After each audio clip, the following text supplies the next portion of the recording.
څه خبره شي زمون کورونو کې دا یو بیماری ده الله دې موږ ټول خګي سب پریشانی راشي ویا چا تعویذونه کړل ویا چا جادو کړل دي بغیر الله باندې زمون نظر سي ما دینداران کتل مال افسوس راځي زموږ د معاشره چرته روانه قسم په خوده چا ته ګورو خد دیندار سړی وي دیندار خزه وي یو باندې بیا چا نه وکړي دي بیا روان چا کوډي کړي نو کله نه کله زم چې چا نو ماخلي کنه پلان کې رواني کړي دی وای نو زم هغه پسان ولې نه کې چې د ورځې لګي سبي شي خشي برابر شي یاد ساته دا یو اهم مسله ده جادو لګي زدا نه ما جادو بر حق ده جنات بر حق دي نظر حق ده دا شی نه دي د دین انکار نشته لیکن قرآن شریف دا مسئلہ حل کر دا مشیات ساتے خلق دے بیان گئے اللہ رب العالمین وہ جادو لگی انکار نشتے لیکن زما حکم چھنے جادو نہ لگی وما هم بدارین به من احد الا باذن اللہ اللہ فرمائے دے جادوگرانو جادو لگی نقصان رسے بدارینا نقصان رسے لیکن اللہ باذن اللہ زما حکم سرا وہ زما حکم نہیں جادو نش لگے دے سمرا خلق بھی زدانے چونکہ میں جادو نہیں کڑی بھائی پڑھے رو خلقوں میں کڑی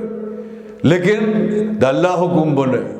اور یو خبر تاستا کوم کہ جادو نہ جان بچ کول غواړي او دیش زونو نه نو د قرآن شریف تلاوت کوي کور کې هم مز دیو دی مز نه علاوه هو چې بل خبر نه ده پکار مز خو دیو دی هغه نه بعد تلاوت کوي او کور کې لګ आवाज رکوي ځانو ته بزوي چې غلې ته आवाज نه زی لگ آواز سے تلاوت کوئی یو خدا فائدہ دا فرشتے جو مکیگی فرشتے او اغسطا سو تلاوت تاوری دا جبا خبر دا زکم نن فرشتو تا اللہ تعالی دیر نعمتو نور کردی دی تا اللہ عبادت کئی گناہ نہ کئی لیکن دا یو نعمت تا محروم دی اغو تلاوت نشی کولے نا اغو تا دا حکم دے چکم دے زمان بندگان تلاوت کے نارینا خزے تا سوال دا زی او تا اغو تلاوت تاوری نو کم وزان چې بکور کی تلاوت کی گنا لگ آواز سرا فرشتی را جمع شي اسمان پورے فرشتی چې کم دی او داغی جنن آواز تلاوت تاوری او کنارین تلاوت کے تاغا آواز تلاوت کول پکار دی تا دی یو فائدہ خدا شو چې فرشتی بستاف تلاوت تاوری او قیامت کی بگوائی ورکی چې پروردگار عالم دی زنن تلاوت کرده ما تلک سات مخ یو طالب خبر وکړه ازړ مې ډېر ونړې تا خبره ما ته یو ورځ زموږ ختم بخاری وا نو زموږ استاد کلاس نمبر وته یو موږ وسلا سنو ملاو لا سنو نو بس عجیب منظر و نو بیا موږ ته داوی چې خدای د پاره قیامت کې دومره گواہی تاسو ورکړي چې زموږ استاد مسلمانو کافر نو صرف دومره گواہی ورکړي چې د مسلمانو دومره غټ عالم د زمانه شیخ الحدیث دی ډېر لوی عالم دی بزرگ مولانا منظور منگل صاحب ډېر لوی عالم دی لیکن قسم دی هغه طالبان ته دا خبر وکړه چې لاسونه سره ملاولو او سترګې ډکې د وخت دومره گواہی ورکړي قیامت کې چې زمونږ استاد مسلمان نه چې مولا او موږ ته سبق وای مسلمانو نو زم الله په واسطه تلاوت کې کور کې دا وایم لګ आवाज دا فرشتے و سواوی چې پروردگار عالم دې ځان تلاوت کړي نن ځانو تلاوتونه پریخي دي چا سره ګوري بس یا بس موبایل پلاس کی یا بغیبت دا ډېر غټه مسله ده کوړی کې موبایل له غټ موبایل وړي کوم لګای کی مونږ کوي باز نه ټول او یا به کوم دې بس بغیبتونه مشهور دي څنګه تلاوت هم پکار دا یو موضوع په دې چرته خبره کو او چې مونږ سکو غنځ اکثر مرګره ته مور خپل قسم دې اخ کبه واړه کوي من کور کی تلاوت کو زما اولاد به خاوري تلاوت کی من کور کې منځونه نه کو تسبیح نه وي صلات تسبیح مز نه کو اشراق نه کو چاش نه کو اوابین د شپې نه پاسو زمون اولاد بسې من یو مولا پسې زبر پسې وي زما زویل چې تعویذ کا وددمو کا وی دی لیونه شوی دې مز نه کوي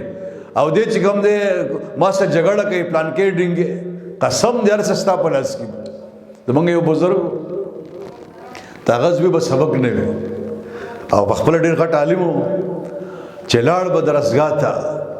نو د غټ غټ مولیان بناسو سبقونو ته ولا او ته د زوی بنو نو د ډېر اپوی هغه نه پوهېدو الله ته دې بزرګ په زړه کې واچوله چې ته د ما نه سوال وکړه او دا راته ووایه چې الله دا خپل زوی ما تا ته حواله کړو بس د شپې 2 رکعاته لمونځ وکړو کوم وایي نه لمونځ خو لمونځ یې ګڼه دا صلات الحاجت څه دپاره دی حاجت مطلب د حاجت لمونځ د ضرورت لمونځ ایمان کمزوري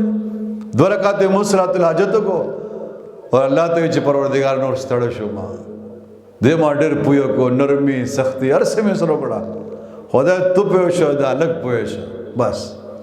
و چې سر کې لاس سلاړو کتاب کولاو کو چې دې مخه کوته دا غزوې نه نو الله پاک سم تعلق وکړ دی الله پاک سره زمونږه بزرګان وي الله زمونږه مفتی تقی عثماني صاحب حافظ الله چې مرشد او شیخ ډاکټر عبدالحی رحمت الله علیه هغه اکثر یو خبره کوله وي خدای سره خبرې کوي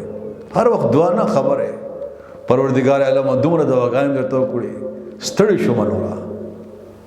خدای ستړي شو ځانه ذات د کور غم یو غم بل غم د خاون غم او په دې مسله کې نو ستړي خدای بس ته نور دواګانې نه کیږي ښا اوس ته په شو دا مسله په شو بس خدای ته حواله کوي دې ته تفویض ویل کېږي تفویض حواله کول چې کوم مسله ستاسو نه حواله نه حل کیږي او پریشانی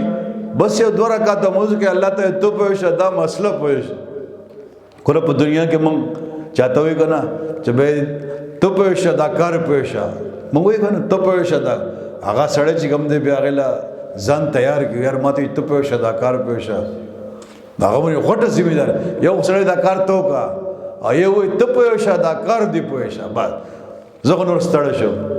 دا رنګ چې موږ الله ته چې خدای پاک دا زوی مې سبق نه وي کار نه کوي چرس کی ایرونس کی